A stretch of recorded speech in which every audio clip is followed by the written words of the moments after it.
அல்ஹம்துலில்லா அஷ்ஹது அல்லா இலாஹா இல்லல்லா வஹதுஹு லா ஷரீக்க லஹு. அல்லாவோட மாபெரும் கிருபையால் நம்ம வணக்கத்துக்குரியவர் அல்லாஹ் மட்டும்தான் அப்படின்னு நம்ம நம்பிக்கை கொண்டு இருக்கோம். இது அல்லாஹ் நம்ம மேல் புரிஞ்ச மாபெரும் கருணையாக இருக்குது. இப்படிப்பட்ட பெரிய அருள் கொடைக்கு அல்லாஹ்க்கு நம்ம அதிகமாக நன்றி செலுத்திப்போம். இன்ஷா அல்லாஹ் இன்றைக்கி நம்ம பார்க்க போகிற தலைப்பு சுக்கூர், நன்றி செலுத்துதல். இந்த தலைப்பை நம்ம நிறைய டைமு நம்ம குரான் கிளாஸில் ஜும்மா பயானில் கேட்டானோ இது ரொம்ப தேவையுடையதாக இருக்குது. ஏன்னா இந்த ஒரு விஷயத்தில் நம்ம இணை வழிபாடு போகிறதுக்கும் வாய்ப்பு இருக்குது. அதை நன்றி செலுத்த தவறிட்டா அந்த மாதிரி உள்ளதில் நன்றி அதிகமாக செலுத்துறதுனால நம்மளோட அருள் கொடையை பெருக்கிக்கிட்டு நம்ம ஆன்மாவை மீட்சி அடையிறதுக்கும் ரொம்ப முக்கியமான இதாக இருக்குது. அதனால் இந்த ஷுக்கூர் அதை பற்றி இன்ஷா அல்லாஹ் நம்ம டீட்டெயிலாக பார்ப்போம். அவுது பில்லாஹி மினஷ் ஷைத்தானிர் ரஜீம். பிஸ்மில்லாஹிர் ரஹ்மானிர் ரஹீம். இந்த நன்றி செலுத்துதல் அப்படின்னு நம்ம பார்க்கும்போது நம்ம நம்பிக்கைக்கு உள்ள ஒரு அளவுகோலாக அல்லாஹ் சொல்லியிருக்காங்க. அளவுகோல் குரானில் பல வசனத்தில் அல்லாஹ் அளவுகோலாக சில விஷயங்களை சொல்லியிருக்காங்க. அந்த மாதிரி நம்ம நன்றி செலுத்துதலை நம்ம கடவுளுக்கு மட்டும் நம்ம வழிபடுவர்களாக இருக்கோமா அப்படின்னு உள்ளதுக்கு ஒரு அளவுகோலாக அல்லாஹ் நன்றி செலுத்துதலை அல்லாஹ் சொல்லியிருக்காங்க. சூரா 2 வசனம் 172 அவுது பில்லாஹி மினஷ் ஷைத்தானிர் ரஜீம். பிஸ்மில்லாஹிர் ரஹ்மானிர் ரஹீம். நம்பிக்கை கொண்டோரே உங்களைத்தான் நான் உங்களுக்காக வழங்கிய நல்ல பொருளிலிருந்து உண்ணுங்கள், மேலும் நீங்கள் அவரை மட்டும் வழிபடுபவர்களாக இருந்தால் கடவுளுக்கு நன்றியுடையவராக இருங்கள் அப்படின்னு சொல்லிட்டு அல்லாஹ் ஒரு அளவுகோலை கொடுத்துருக்காங்க. நம்ம உண்மையிலேயே நம்பிக்கை கொண்டு இருக்கோமா இல்லை வெறுமனை உதட்டளவில் கூறுறோமா என்பதை நம்மளே அளவுகோலை செஞ்சு அதை நம்ம புரிஞ்சிக்க முடியும். இந்த மாதிரி பல அளவுகோலை அல்லாஹ் குரானில் சொல்லியிருக்காங்க. உதாரணமாக சூரா 6 வசனம் 118 நீங்கள் மெய்யாகவே அவருடைய வெளிப்பாடுகள் மீது நம்பிக்கை கொண்டு இருந்தாங்கன்னா சாப்பிட்றதுக்கு முன்னாடி அல்லாஹ்வோட பெயரை உச்சரிச்சுட்டு சாப்பிடுங்க அப்படின்னு சொல்லிட்டு அது ஒரு அளவுகோலாக கொடுத்துருக்காங்க. உண்மையிலே நம்ம அல்லாஹ்வோட வெளிப்பாடுகளை மேலே நம்பிக்கை கொண்டு இருந்தால் பிஸ்மில்லா சொல்லிட்டு சாப்பிட்ணு அப்படின்னு சொல்லிட்டு சொல்லியிருக்காங்க. அதேமாரி சூரா 6 வசனம் 113 இதேமாரி ஒரு அளவுகோல் இருக்குது. மறு உலகின் மீது நம்பிக்கை கொள்ளாதவர்களுடைய மனங்கள் இத்தகைய புனிந்துரைகளை செவியேற்று அவற்றை ஏற்றுக்கொண்டு அதன் மூலம் அவர்களுடைய உண்மையான திட நம்பிக்கையை வெளிப்படுத்த செய்வதற்கே ஆகும். இது புனிந்துரைகளை செவியேற்கிறத பற்றி குரான் அல்லாத வேறு புனிந்துரைகளை செவியேற்று இதை நம்ம செய்யும் போது மறு உலகளுடன் நம்பிக்கை கொள்ளாதவங்க தான் அப்படிப்பட்ட புனிந்துரைகளை செவியேற்று அவங்க நம்பிக்கை கொள்வாங்க, அதன் மீது நம்பிக்கை கொள்வாங்க அப்படின்னு ஒரு அளவுகோல் இது இருக்குது. அதேமாரி 39:45 அல்லாஹ் மட்டும் ஒழியப்பட்டால் மறு உலகின் மீது நம்பிக்கை கொள்ளாதவங்க எதையும் வெறுப்பினால் சுருங்கி விடுகிறது, அவருடன் மற்றவர் பெயரை சேர்த்து மொழியப்பட்டால் அவர்கள் திருப்தி அடைகிறாங்க அப்படின்னு சொல்லிட்டு அல்லாஹ் ஒரு அளவுகோலை நம்ம கொடுத்துருக்காங்க. அதேமாரி அல்லாஹ் மட்டும் வணங்குறோமா அப்படின்னு உள்ளதுக்கு நன்றி செலுத்துதலை அல்லாஹ் சொல்லியிருக்காங்க. அவரை மட்டும் வழிபடுவர்களாக இருந்தால் கடவுளுக்கு நீங்கள் நன்றியோடு இருங்க அப்படின்னு அல்லாஹ் சொல்லியிருக்காங்க. அதனால் நம்ம இது ரொம்ப பெரிய முக்கியமான விஷயமா இருக்குது. நன்றி செலுத்துதலில் இது ஒரு போலி தெய்வ வழிபாடு போகிறது அளவு கூட இருக்குது. இப்போ உதாரணத்துக்கு என்னோட பெரிய திறமையால் தான் இதை நான் அடைஞ்சேன், இவ்வளோ பெரிய பதவி, இவ்வளோ பெரிய இது வாழ்வாதாரம்லாம் நான் சம்பாரித்தது என்னோட திறமையால் செஞ்சது அப்படின்னு நம்ம அல்லாஹ்வை சார்ந்து இல்லாமல் நம்ம ஈகோவை தன்னை முற்படுத்தி என்னால் தான் இது நடந்துச்சு அப்படின்னு சொல்லும் போது அது ஒரு தன் ஈகோவையே தெய்வமாக்கி கொண்டவனை பார்த்தீரான்னு அல்லாஹ் கேட்குறாங்களா அந்த மாதிரி. அதேமாரி சொத்தை தெய்வமாக்கிடுது. என்கிட்ட இவ்வளோ சொத்து இருக்குது, இவ்வளோ பேங்க் பேலன்ஸ் இருக்குது, எனக்கு பயப்பட தேவையில்லை அந்த மாதிரி உள்ளது நம்ம எது நம்மளுக்கு அருள் கொடை இருந்தானோ அது நன்றி செலுத்திட்டா தான் அந்த அருள்கொடைய நம்ம வந்து மேற்கொண்டு தக்க வச்சுக்கிட்டு மேற்கொண்டு பெருகிக்க முடியும். அதையே நன்றி செலுத்த தவறிட்டனா அதையே நம்மளுக்கு கஷ்டமாயிடுது. இதை தான் அல்லாஹ் வந்து 39:13 சொல்லியிருக்காங்க. என்னுடைய ஊழியர்களில் மிக சிலர் மட்டுமே நன்றியுடையவர்களாக இருக்கின்றனர் அப்படின்னு அல்லாஹ் சொல்லியிருக்காங்க. இன்ஷா அல்லாஹ் நம்ம இன்றைக்கி மெயினாக பார்க்க போகிற வசனம் வந்து 14:7 அவுது பில்லாஹி மினஷ் ஷைத்தானிர் ரஜீம் பிஸ்மில்லாஹிர் ரஹ்மானிர் ரஹீம். இந்த வசனத்தில் வந்து ஒவ்வொரு பாயிண்ட்டாக பார்ப்போம். உம்முடைய இரட்சகர் விதித்துள்ளார், நீங்கள் எனக்கு எவ்வளவுக்கு அவ்வளவு நன்றி செலுத்துகின்றீர்களோ நான் அவ்வளவுக்கு அவ்வளவு தருவேன். ஆனால் நீங்கள் நன்றியற்றவர்களாக மாறிவிட்டால் எனது தண்டனை கடுமையானதாகும் அப்படின்னு சொல்லிட்டு ஃபஸ்ட்டு இந்த வசனத்தில் அல்லாஹ் வந்து விதித்து இருக்கின்றார். இது வந்து அல்லாஹ்வோட ஒரு லாவாக இருக்குது, மாற்ற முடியாத அல்லாஹ்வோட லா வந்து மாற்ற முடியாத லா. அந்த லா வந்து என்ன அல்லாஹ்வோட விதி என்ன விதிச்சிருக்காங்கன்னா, நீங்கள் எவ்வளோக்கு எவ்வளோ எங்களுக்கு நன்றி செலுத்துகிறவங்களோ நான் அவ்வளோக்கு அவ்வளோ தருவேன், நீங்கள் எனக்கு நன்றி செலுத்துனாங்கன்னா உங்களுக்கு நான் அதிகமாக தருவேன் அப்படின்னு ஃபஸ்ட்டு ஒன்று சொல்கிறாங்க. அதுக்கப்புறம் நீங்கள் நன்றியற்றவர்களாக மாறிட்டாங்கன்னா அது தண்டனை ஆகும் அப்படின்னு சொல்லிட்டு அல்லாஹ் வந்து 2 இதை சொல்லியிருக்காங்க. ஒரு விஷயம் நம்மளுக்கு இன்றைக்கி ஒரு நல்ல வருமானம் கிடைக்கிது அல்லது ஒரு நல்ல ஒரு உணவு கிடைக்கிது, அதுக்கு நம்ம நன்றி செலுத்திட்டோன்னா அந்த மாதிரி ஒரு நல்ல உணவு நல்ல வருமானம் கண்டினியூவாக எல்லாம் கொடுப்பாங்க.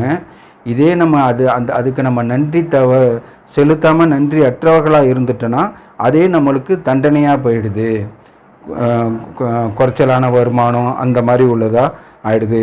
இந்த எக்ஸாம்பிளை நம்ம இன்ஷா அல்லாஹ் வசனத்திலேன்னு பார்ப்போம். சூரா 2 வசனம் 152. நான் உங்களை நினைவு கொள்ளும் பொருட்டு நீங்கள் என்னை நினைவு கொள்ள வேண்டும், மேலும் என்னிடம் நன்றியோடு இருங்கள், நன்றி கெட்டவர்களாக இருக்காதீர்கள் அப்படின்னு அல்லாஹ் சொல்லியிருக்காங்க. அதுக்கப்புறம் சூரா 16 வசனம் 112 ஒவ்வொரு பொருத்திலிருந்தும் அதுக்கு வாழ்வாதாரங்கள் வந்த வண்ணம் பாதுகாப்புடன் வளத்துடன் இருந்து வந்த ஒரு சமூகத்தின் உதாரணத்தை கடவுள் எடுத்துரைக்கின்றார். ஆனால் பின்னர் கடவுள் நல்லாசிகளுக்கு நன்றி கெட்டதாக அது மாறியது. அதன் விளைவாக பட்டினி மற்றும் பாதுகாப்பு இன்மை கஷ்டங்களை கொண்டு அவர்கள் சுவைக்கும்படி கடவுள் செய்தார். அவர்கள் செய்தவற்றுக்கு பிரதிபலன் இத்தகையதே ஆகும்.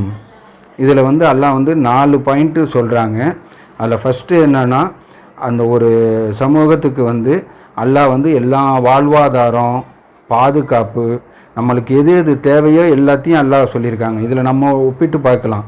அல்லாஹ் நம்மளுக்கு நல்ல வாழ்வாதாரத்தை கொடுத்துருக்காங்க, பாதுகாப்பு கொடுத்துருக்காங்க, அதுக்கப்புறம் வந்து வளம் நல்ல வளத்தை கொடுத்துருக்காங்க. இப்படிப்பட்டவங்க வந்து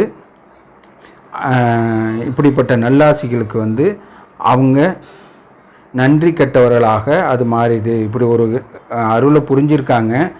அப்படிப்பட்ட சமூகம் வந்து நன்றி கெட்டதாக மாறுறதுனால பட்டினி பாதுகாப்பின்மை கஷ்டம் சுவைக்கும்படி அவர் செய்தார். அது அப்படியே ஆப்போசிட்டாக மாறிடுச்சு.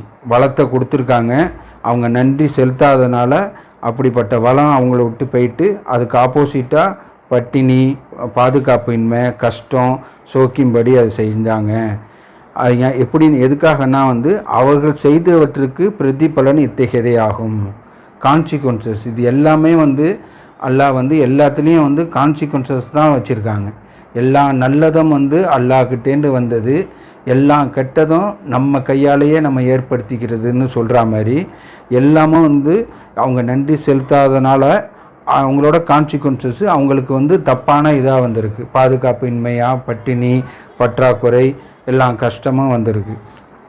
அதனால் ஒவ்வொரு விஷயமும் அல்லாஹ் பல வசனத்தில் சொல்லும் போது கான்சிக்வன்சஸ் நீங்கள் இது செஞ்சங்கன்னா இது உங்களுக்கு கிடைக்கும், இது செய்யாதுங்க, இது மீறி அதை நீங்கள் அந்த வரம்பு மீறிட்டங்கன்னா இந்த கெட்டது உங்களுக்கு நடக்கும் அப்படின்னு சொல்லிட்டு நிறைய விஷயத்தில் வந்து அல்லாஹ் வந்து ஒரு ஹிண்ட்டு கொடுத்துருக்காங்க. ஒரு விஷயத்தை எக்ஸாம்பிள் சொல்லிவிட்டு இந்த விஷயத்தை செய்யாதங்க, ஒரு விஷயத்தை சொல்லிவிட்டு இந்த விஷயத்தை செய்யுங்க, நான் உங்களுக்கு அதிகப்படுத்துகிறேன், உங்களுக்கு அருள் புரிகிறேன், ஞானத்தை அதிகப்படுத்துகிறேன், அந்த மாதிரி நிறைய எக்ஸாம்பிள் நிறையா வசனத்தில் இருக்குது. அந்த மாதிரி வந்து ஒவ்வொன்றொன்று நம்ம வாழ்க்கையில் நடக்கிறது வந்து கான்சிக்வன்சஸ் தான், பிரதிபலன் தான். இன்றைக்கி நம்ம செய்கிறது தான் நம்ம நாளைக்கு நம்ம வந்து கிடைக்கும். நாளைக்குனா வந்து இந்த வாழ்வையிலையும் அது நம்ம அனுபவிக்க முடியும், மறுமையிலையும் அல்லாஹ் வந்து பல மடங்காக பெருக்கி தரேன்னு சொல்லியிருக்காங்க. அதனால் வந்து ஃப்ரீடம் ஆஃப் ஹாப்பினஸ் வந்து அல்லாஹ் வந்து நம்மளுக்கு கொடுத்துருக்காங்க. நம்ம இந்த மாதிரி வந்து அல்லாஹோட வாழ்வாதாரம், அல்லாஹ் நம்மளுக்கு கொடுத்த ஆரோக்கியம், பாதுகாப்பு, அதுக்கப்புறம் நம்மளுக்கு கொடுத்த அறிவு, நாலேஜு, நம்மளுக்கு காட்ட வழிகாட்டுதல், எல்லாத்துக்கும் நம்ம நன்றி செலுத்தும் போது அல்லாஹ் வந்து அதை அதிகரிக்கிறேன் அப்படின்னு சொல்லியிருக்காங்க. அதே நன்றியற்றவர்களாக மாறும் போது கடுமையான தண்டனையாக வந்து கொடுக்குறேன் அப்படின்னு சொல்லியிருக்காங்க. ஏன்னா வந்து சூரா 7 வசனம் 17 சைத்தான் வந்து அல்லாஹ்கிட்ட வந்து ஒரு சவால் விட்டது வந்து, அவங்களில் அதிகமானோர் வந்து நன்றியற்றவர்களாக நீர் காண்பீர். அவர்களுக்கு முன்னிலிருந்தும் அவர்களுக்கு பின்னிலிருந்தும் அவர்களுடைய வலப்புறத்திலிருந்தும் அவர்களுடைய இடப்புறத்திலிருந்தும் அவர்களிடம் நான் வருவேன். மேலும் அவர்களின் அதிகமானோர் நன்றியற்றவர்களாக இருப்பதை நீர் காண்பீர் அப்படின்னு சைத்தான் வந்து எல்லாமே ஒரு வழிகட்டுக்கு போகிறதுக்கு ஒரே வார்த்தையில் சொல்லணுன்னா சைத்தான் அந்த ஒரு வார்த்தையை யூஸ் பண்ணி சொல்லியிருக்கான். அவங்களோட அதிகமானோர் வந்து நன்றியற்றவர்களாக ஆக்குவேன் அப்படின்னு சொல்லிட்டு ஒரு சைத்தான் சவால் விட்டுருப்பான். அவங்க வந்து வேறு நிறைய தப்பு இருக்குது, அந்த தப்பெல்லாம் குறிப்பிடாமல் ஒரே இதில் எல்லாத்தையும் உள்ளடக்கிற மாரி அவங்கள நன்றியற்றவர்களாக ஆக்குவேன் அப்படின்னு சொல்லியிருக்காங்க. ஏன்னா நம்ம நன்றியற்றவர்களாக இருக்கிறது அவ்வளோ பெரிய பாவமாக இருக்குது. அது அல்லாவை சார்ந்துடாமல் இருக்கிறதுக்கு உள்ள விஷயமாக இருக்குது. ஒரு அருள் கூட நம்மளுக்கு உடம்பு ஆரோக்கியம் எல்லாமே வந்து அல்லாவை அல்லாஹ்கிட்டேருந்து தான் வருது. அதுக்கு நம்ம நன்றி செலுத்தணும். இதை நம்ம நன்றி செலுத்த மறந்துட்டோன்னா இன்டைரக்டாக வந்து அது என்னோட திறமையால், ஒரு எக்ஸ்பர்ட் டாக்டரால் தான் வந்து எனக்கு குணமாச்சு, இவரால் தான் நான் வந்து பெரிய அறிவு பெற்றேன், அந்த மாதிரி வந்து ஒரு மனிதருக்கு வந்து ஒரு இணை வெளிப்பாடு, அவர்களை சார்ந்து இணை வெளிப்பாடு இருக்கிற மாதிரி போயிடும் அப்படின்னு நம்ம இதில் மூலியமாக நம்ம புரிஞ்சுக்கிறோம். அடுத்தது வந்து நன்றி செலுத்துறது வந்து தான் சொந்த நலனுக்காகவே நீங்கள் வந்து நன்றி செலுத்தணும் அப்படின்னு சொல்லிட்டு அல்லாஹ் சொல்லியிருக்காங்க. நன்றி செலுத்தினா நம்ம அல்லாஹ்வோட திருப்தியை நம்ம அடைந்து கொள்கின்றோம். தம் ஊழியர்கள் தவறான முடிவு எடுப்பதை அவர் விரும்பவில்லை.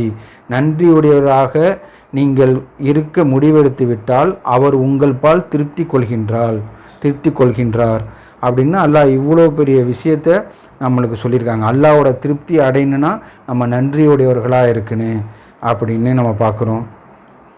நன்றி இது வந்து ஒரு சோதனை அப்படின்னு சொல்லிட்டு நம்ம பார்க்குறோம். அதாவது சூரா 76 வசனம் 3 அல்லாஹ் சொல்கிறாங்க, உங்களுக்கு 2 பாதைகளை அவனுக்கு நாம் காட்டினோம், பின்னர் அவன் நன்றி உடையவனாகவோ அல்லது நன்றி கெட்டவனாகவோ இருக்கின்றான் அப்படின்னு சொல்லியிருக்காங்க.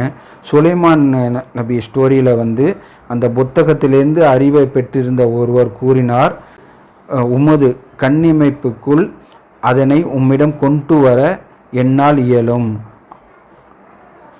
அவருக்கு முன்னர் அது நிர்ணயிக்கப்பட்டதை அவர் கண்டதும் அவர் கூறினார், ஹாதா மின் ஃபதில் ரப்பி, இது என் இரட்சகரிடமிருந்து ஒரு ஆசீர்வாதமாகும். நான் நன்றி உடையவனாக இருக்கின்றனா அல்லது நன்றி கெட்டவனாக இருக்கின்றனா என்று காட்டுவதற்காக இதன் மூலம் அவர் என்னை சோதிக்கின்றார். அல்லாஹ் இங்கே வந்து ஒரு அருளுக்கூட ஒரு பெரிய ஒரு அதிசயத்தை அவங்களுக்கு செய்கிறாங்க. யாராலையும் முடியாதது. அவங்க அப்படிப்பட்ட ஒரு அரண்மனையை வந்து அவங்க கண்ணிமைக்குள்ளே அது வந்து நடக்குது. அந்த இது நடந்தோடனே உடனே வந்து அவங்க வந்து அல்லாஹ்வை நினைவு கூறுறாங்க. ஹாதா மின் ஃபசிலி ரப்பி அப்படின்னு சொல்லிட்டு, இது என் இரட்சகரிலிருந்து வந்த ஆசீர்வாதமாகும் அப்படின்னு அவங்க வந்து அல்லாஹ்க்கு நன்றி செலுத்திட்டு அவங்க வந்து அதை குறிப்பிடுறாங்க. இதன் மூலியமாக அல்லாஹ் வந்து என்னை சோதிக்கிறாங்க, இப்படிப்பட்ட ஒரு அருள்கொடையை கொடுத்துட்டு நான் நன்றியோடையவனாக இருக்கிறேனா அல்லது நன்றி கெட்டவனாக இருக்கிறேனா அப்படின்னு வந்து சுலைமான் நபி சொன்னதை அல்லாஹ் 27:40 நம்மளுக்கு சொல்லி காமிக்கிறாங்க. இதே மாதிரி தான் நம்மளுக்கு நிறைய இப்போ ஒரு டெக்னாலஜி அவங்களுக்கு பெருசாக நடந்தாலும் அந்த மாதிரி கிட்டத்தட்ட நம்மளும் அந்த மாதிரி சொல்லலாம். இப்போ அல்லாஹ் நம்மளுக்கு நிறைய டெக்னாலஜி கொடுத்துருக்காங்க. முன்னாடிலாம் வந்து ஒரு செய்தி ஒரு இடத்துலேருந்து இன்னொரு இடத்துக்கு போகணுன்னா லெட்ரு அனுப்பிச்சோன்னா பல மாதங்கள் கூட தூரமாக அனுப்பும் போது ஆகும். இப்போலாம் வந்து நம்ம ஒரு செகண்டில் வந்து நம்ம உலகத்தில் எங்கே வேணாலும் நம்ம தொடர்பு கொண்டுடுறோம். நல்ல டெக்னாலஜி அல்லாஹ் கொடுத்துருக்காங்க. இப்போ புதுசாக ஏஐ கொடுத்துருக்காங்க. இப்போ நம்ம குரானில் ஏதாவது சர்ச் பண்ணுற மாதிரி இருந்தால் கூட இப்போ முன்னாடிலாம் வந்து இண்டெக்ஸில் ஒவ்வொரு வார்த்தையாக புக்கில் தேடி அந்த வசனத்தை எடுத்து பார்ப்போம். அதுக்கு நிறையா டைம் எடுக்கும். இப்போ ஆப்பில் வந்து ஒரு ஈஸியாக என்ன வார்த்தை வேணுமோ அதை போட்டால் அந்த பர்டிகுலர் வார்த்தையில் உள்ள வசனம்லாம் காமிக்குது. இப்போ வந்து ஏஐ வந்த பிறகு நம்ம எந்த இது வேணும் அப்படின்னு சொல்லிட்டு நம்ம வந்து கரெக்டாக நம்ம சொல்லும் போது அது சர்ச் பண்ணி நம்ம பல மணி நேரம் செலவு பண்ணி எடுக்கிறத அது ஈஸியாக கொடுத்துருது.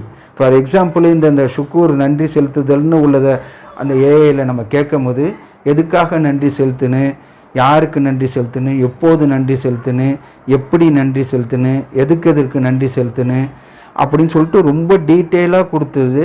அது நம்ம வார்த்தையில் நம்ம ஆப்பில் கூட அந்த மாதிரி உள்ளதை டீட்டெயிலாக போட்டு சர்ச் பண்ண முடியாது. இப்போ நம்ம ரம்லான் நோம்புன்னு சர்ச் பண்ணால் மற்ற நோம்பும் சேர்ந்து காமிக்கும். நம்ம ஏதாவது ஒரு சத்தியம் செஞ்சுட்டு அதை மீறிட்டா நோன்பு வைங்க அப்படின்னு, ஏதாவது ஒரு தப்பு செஞ்சிட்டாங்கன்னா அதுக்கு பரிகாரமாக நோன்பு வைங்கன்னு சொல்லிவிட்டு நிறையா மற்ற நோன்பும் இருக்கும். இது ஏஐயில் கேட்கும் போது இந்த ரம்லான் நோன்பை பற்றி உள்ள இதை எடுத்துட்டு அதோட ரூல்ஸை வந்து ஸ்டெப் பை ஸ்டெப்பாக பாயிண்ட்டாக எடுத்து கொடுக்குது. அந்த அளவுக்கு அல்லாஹ் வந்து நம்மளுக்கு அந்த அருள் கொடுத்துருக்காங்க. நான் ஒப்பிட்டு பார்க்கும்போது இந்த மாதிரி தான் சுலைமான் நபிக்கு அல்லாஹ் அவ்வளோ பெரிய அருள் கூட செஞ்சாங்களோ, அது ஒரு சாத்தியமே இல்லாதது அல்லது பல நாட்கள் எடுக்கிறத ஒரு கண் இமைக்கலுக்குள்ளே எப்படி அவங்களுக்கு நடந்துச்சோ அதே மாதிரி நம்மளுக்கு அல்லாஹ்வோட அருளால் இப்போ உள்ள டெக்னாலஜியில் நம்ம உடனே தகவல் பரிமாறிக்கிறோம். உடனே வீடியோ கால் ஒருத்தவங்களை எவ்வளோ தூரமாக இருந்தாலும் பார்த்துக்கிட்டு நம்ம அந்த டெக்னாலஜியை நம்ம யூஸ் பண்ணிக்கிறோம். இதுக்கு எல்லாத்துக்கும் அல்லாஹ்க்கு நம்ம நன்றி செலுத்தணும். அவங்க உடனே அப்படிப்பட்ட ஆசீர்வாதத்தை அவங்க பார்த்த உடனே வந்து இது என் இரட்சகனிடமிருந்து வந்த ஆசீர்வாதம் அப்படின்னு சொல்கிறாங்க. அவங்க சொல்லிவிட்டு இதன் மூலிமா வந்து அல்லாஹ் என்னை சோதிக்கிறாங்க, அல்லாஹ் நான் வந்து நன்றியுடனா இருக்கிறேனா இல்லையா அப்படின்னு உள்ளதை நம்ம பார்க்குறோம். அடுத்தது நன்றி செலுத்துறதுனால நம்ம இறைவனோட கருணையை நம்ம அடைய முடியும். நன்றியுடையவர்களாக இருப்பவர்களுக்கு வந்து அல்லாஹ் வந்து பல வெகுமதி அளிக்கிறாங்க, பல மடங்காக பெருக்கி கொடுக்குறாங்க அப்படின்னு அல்லாஹ் நம்மளுக்கு குரானில் சொல்லியிருக்காங்க. நன்றியோடு இப்போ நம்ம இந்த வசனத்தில் பார்த்தா மாதிரி நன்றியுடையவர்களாக இருப்பவர்களை வந்து அல்லாஹ் தண்டிப்பதில்லை. நீங்கள் நன்றியுடையவர்களாகி மேலும் நம்பிக்கை கொண்டு விட்டால் உங்களை தண்டிப்பது மூலம் கடவுள் என்ன லாபம் அடைய போகின்றார்? கடவுள் பாராட்டுபவர், சர்வமும் அறிந்தவர் அப்படின்னு பார்க்குறோம். அதுக்கப்புறம் எதுக்காக நன்றி செலுத்துன்னு அப்படின்னு பார்க்கும்போது ஃபஸ்ட்டு வந்து அல்லாஹ் நம்மளுக்கு இந்த ஒரு வாய்ப்பு கொடுத்துருக்காங்க. நம்ம செஞ்ச தப்புக்கு எப்பயே நரகத்தில் போட்டிருக்கலாம். அல்லாஹ்வோட மாபெரும் கருணையால் நம்மளுக்கு ஒரு இறுதி வாய்ப்பாக இந்த ஒரு சந்தர்ப்பத்தை இந்த உலகத்தை நம்மளுக்கு ஒரு கடைசி வாய்ப்பாக அதை கொடுத்துருக்காங்க.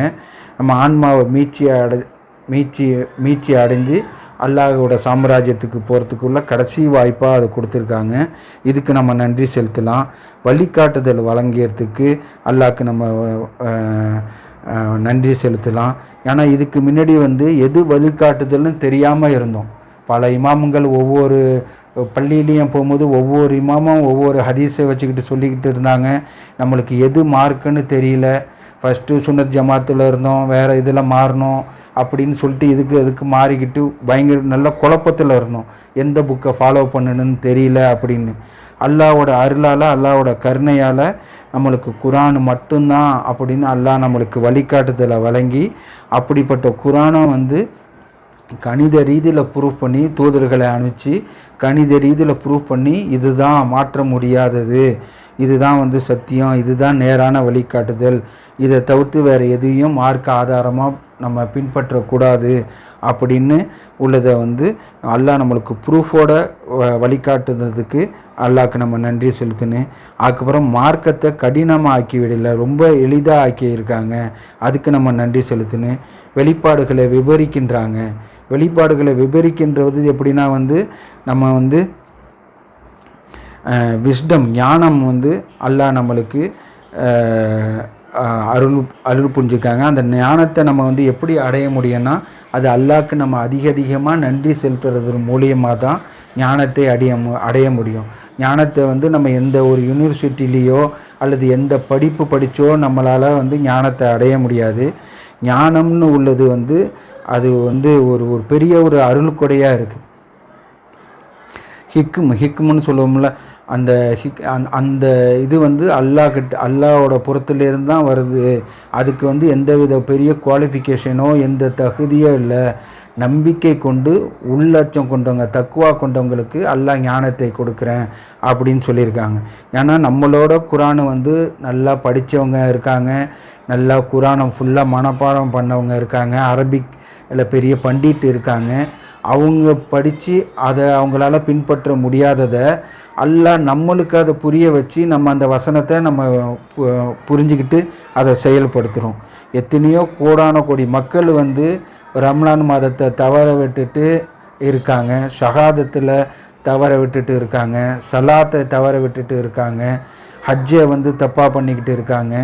இதெல்லாம் அவ்வளோ பெரிய படித்தவங்களுக்கே வந்து அல்லாஹ் அப்படிப்பட்ட நாலேஜ் கொடுக்காம நம்மளுக்கு கொடுத்துருக்காங்க அப்படின்னு சொல்லிட்டு அல்லாஹ்க்கு நம்ம அதிகமாக நன்றி செலுத்திக்கணும். அல்லாஹ் நம்மளை தேர்ந்தெடுத்து இப்படிப்பட்ட வழிகாட்டுதலை வழங்கினதுக்கு அல்லாஹ்க்கு நம்ம அதிகமாக நன்றி செலுத்திக்கணும்.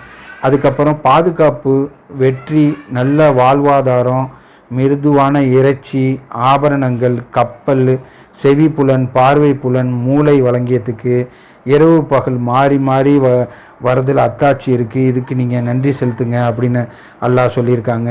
காற்றுகளை கொடுத்ததுக்கு, பழங்கள், உணவு தானியங்கள், பேரிச்சம்பழம், திராட்சை, ஒரு தேவையான எதையும் நம்ம வந்து நம்ம கருத்தால் உற்பத்திக்கலான்னு ஒரு ஏதுவான நிலம், கால்நடைகள், தண்ணீர், எல்லாத்தையும் அல்லாவோட எல்லா நல்லாசிகளுக்கும் நம்ம வந்து அதிகமாக நம்ம நன்றி செலுத்திக்கணும். எப்படி நன்றி செலுத்தணும் அப்படின்னு சொல்லிட்டு நம்ம பார்க்கும்போது த்ரூ வேர்ட்ஸ், வார்த்தையால் எப்படி நன்றி செலுத்தணும்னா அல்ஹம்துலில்லாஹ், எல்லாத்துக்கும் அல்ஹம்துலில்லாஹ். நம்ம ஒரு நல்ல விஷயத்தை பார்க்கும்போது, நம்மளுக்கு ஒரு நல்லது நடக்கும்போது அல்ஹம்துலில்லாஹ் அப்படின்னு சொல்கிறது, அல்லாஹ்வோட ஆசீர்வாதத்தை நம்ம ஒப்புக்கொள்கிறது. இது வந்து என் இரட்சகரிடமிருந்து வந்த ஆசீர்வாதமாகும். ஆதாமின் ஃபதில் ரப்பி அப்படின்னு சொல்லிட்டு சொன்னாங்கள்ல, அந்த மாதிரி வந்து நம்மளுக்கு ஒவ்வொரு விஷயமும் ஈஸியாக நடக்கும்போது, வியாபாரத்தில் ஈஸியாக நம்மளுக்கு வியாபாரம் கிடச்சி அதில் லாபம் வரும்போது அந்த நம்ம வந்து இந்த வார்த்தையை சொல்லணும், இது என் இரட்சகனிடமிருந்து வந்து ஆசீர்வாதமாகும். இது என்னோட திறமையாலேயோ இல்லை என்னோட பேச்சு திறமையாலேயோ இந்த பிஸ்னஸ் வந்து நான் அடையலை. என் இரட்சகர் வந்து எனக்கு அந்த நாலேஜை கொடுத்து அதன் மூலியமாக எனக்கு கொடுத்தது, இது என் இரட்சகனிடமிருந்து வந்து ஆசீர்வாதமாகும் அப்படின்னு சொல்கிறது. அடுத்தது வந்து அந்த தோட்டத்துக்கு போகிறதுக்கு முன்னாடி அல்லாஹ் சொல்லியிருக்காங்கள்ல, மாஷா அல்லா லாக்குவத்தை இல்லா பில்லா, இது என் இரட்சகர் எனக்கு தந்தது. லாக்குவத்தை இல்லா பில்லா, கடவுளை தவிர ஒருவருக்கும் எந்த சக்தியும் பெற்றிருக்கவில்லை அப்படின்னு சொல்கிறாங்க. இந்த மாதிரி வந்து நம்ம வார்த்தையால் நம்ம வந்து அல்லாஹ்க்கு நம்ம நன்றி செலுத்துறது. அடுத்தது செயலால் நன்றி செலுத்துறது. மெயினாக வந்து அவரை மட்டும் வணங்கி செயல்படுத்துறது. ஏன்னா எல்லாமும் அல்லாஹ்வோட புறத்துலேருந்து தான் வருது. அல்லாஹ்வை சார்ந்திராமல் யாருக்கும் எதுக்கும் சக்தி இல்லை. எந்த டாக்டருக்கோ எந்த பிஸ்னஸ் ஆப்பர்ச்சுனிட்டிக்கோ இல்லை என்னோட திறமைக்கோ எந்த டெக்னாலஜிக்கோ அல்லாஹ்வை சார்ந்திராமல் சக்தி இல்லை அப்படின்னு சொல்லிவிட்டு நம்ம நம்புறது. எல்லாமோ அல்லாஹ்வோட பொறுத்திலிருந்து தான் இதை நம்ம அடைஞ்சோம் அப்படின்னு நம்ம அல்லாஹ்வை மட்டும் வணங்கி செயல்படுத்துறது. அடுத்தது வந்து அல்லாஹ்வை கருத்தில் கொள்வது. அடுத்தது நோன்பை பற்றி சொல்லும் போது கூட உங்களை கடமைகளை பூர்த்தி செய்வது மூலயமா நீங்கள் அல்லாஹ்க்கு வந்து நன்றி அளித்தலை வெளிப்படுத்துடுங்க. உங்களுடைய கடமைகளை நீங்கள் பூர்த்தி செய்யவும் உங்களுக்கு வழிகாட்டியதற்காக கடவுளை துதிக்கவும் நன்றி அளித்தலை வெளிப்படுத்தவும் கூடும் என்பதற்காக நீங்கள் வந்து கடமையை பூர்த்தி செய்யுங்க அப்படின்னு சொல்லியிருக்காங்க. ஏன்னா இந்த இதெல்லாம் நம்ம செய்கிறது அல்லாஹ்க்கு மறுமொழி அளிக்கிறது, அல்லாஹ்க்கு நம்ம வந்து நன்றியை நம்ம வெளிப்படுத்துறது. நோன்பு வந்து அதுக்கு ஒரு பெரிய ஒரு ஆப்பர்ச்சுனிட்டி, ஒரு சந்தர்ப்பமாக இருக்குது. அல்லாஹ் நம்மளுக்கு புரிஞ்ச வழிகாட்டுதலான குரானை வழங்கியதற்கு, மற்ற எல்லா அருள் கொடைக்கும் வழங்கியதற்கு ஒரு கடமையை பூர்த்தி செய்கிறதும் அல்லாஹ் இதில் சொல்லிக்கிறாங்க. அதுக்கப்புறம் அல்லாஹ்வை துதிக்கிறது மூலயமா, அல்லாஹ்வை நினைவு கூறுதல் மூலயமா, அல்ஹம்துலில்லாஹ் இது அல்லாஹ் எனக்கு அருள் புரிஞ்சது அப்படின்னு இது துடிக்கிறது மூலயமா அல்லாஹ்க்கு நம்ம தேங்க்ஸை நம்ம வெளிப்படுத்துகிறோம். எப்போது நம்ம நன்றி செலுத்தணும் அப்படின்னு பார்க்கும்போது எல்லா சந்தர்ப்பத்திலையும் நம்ம வந்து அல்லாஹ்க்கு நன்றி செலுத்தணும். ஏன்னா ஆசீர்வாதத்தை பெறும்போது ஒரு ஆசீர்வாதம், ஒரு சேலரி அல்லது நல்ல ஒரு பிஸ்னஸில் லாபம், ஒரு அல்லாஹ் நம்மளுக்கு குழந்த, அப்புறம் ஒரு மகிழ்ச்சி, எந்த ஒரு நல்ல விஷயம் நடக்கும் போதும் அல்லாஹ்க்கு நம்ம உடனே நம்ம வந்து நன்றி செலுத்தணும். நம்ம சுலைமான் நபி இதை நம்ம பார்க்குறோம்ல, சுலைமான் நபி இதை பார்க்குறோம்ல, அவங்களுக்கு அது வந்து உடனே அப்படிப்பட்ட ஒரு ஆசீர்வாதம் நடக்கும் போது அவங்க அதில் வந்து மயங்கி போயிடல, உடனே அல்லாஹ்க்கு சப்மிட் பண்ணுறாங்க. அப்படிப்பட்ட இதை வந்து நம்மளாம் கடைப்பிடிக்கணும். அதுக்கப்புறம் சிரமங்களை எதிர்கொள்ளும் போது நம்ம எந்த கஷ்டம் இது பண்ணாமனோ அல்லாஹ்கிட்ட பொறுப்பு எடுத்துன்னு அல்லாஹ் நம்மளுக்கு வழங்கியதுக்கு நன்றி செலுத்தும் போது அது அதிகமாகுது. ஃபார் எக்ஸாம்பிள், இப்போ வந்து நம்மளுக்கு ஒரு வருமானம், பொருளாதார பற்றாக்குறையாக இருந்துச்சு அப்படின்னுச்சுன்னா, இப்போ நம்ம வழங்கியதற்கு அல்லாஹ் இவ்வளோ வழங்கியிருந்ததுக்கு அல்லாஹ்க்கு நம்ம நன்றி செலுத்தும் போது அல்லாஹ் வந்து அந்த பொருளாதாரத்தை அதிகரிக்கிறேன் அப்படின்னு சொல்லியிருக்காங்க. அதுக்கப்புறம் சேஃப்டி, பாதுகாப்பு, இது எல்லாமும் வழங்கியதுக்கு அல்லாஹ்க்கு நம்ம நன்றி செலுத்தணும். இடைவிடாது அல்லாஹ்க்கு நன்றி செலுத்தணும் அப்படின்னு சொல்லிட்டு அல்லாஹ் 17:111 சொல்லியிருக்காங்க. அதனால் நம்ம அல்லாஹ்க்கு நம்ம அதிகமாக நன்றி செலுத்தி இம்மையிலையும் மறுமையிலையும் வெற்றி பெறத்துக்கு அல்லாஹ் நம்மளுக்கு அருள் புரியட்டும். அல்ஹம்துலில்லாஹ்.